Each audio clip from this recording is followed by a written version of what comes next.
పూజనీయ ప్రభాతకాయం ప్రకీర్తిప్రదాయం భజే బాలకాంతం భజేహం పవిత్రం.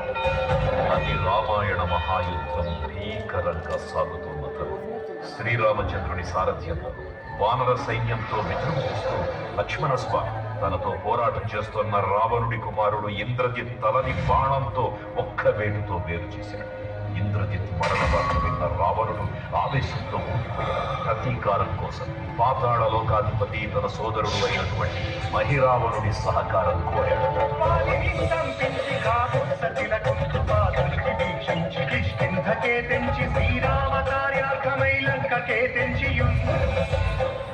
ఆ జీవి మకర ధ్వజుడు అనే తన పుత్రుడు మహాసముద్రాన్ని దాటుతుండగా నీటిలో పడ్డన స్వేదవిందు ఒక మొసలి గ్రహించడం వల్ల జన్మించాడని తెలుసుకుని ఆశ్చర్యపోతాడు హనుమంతుడు.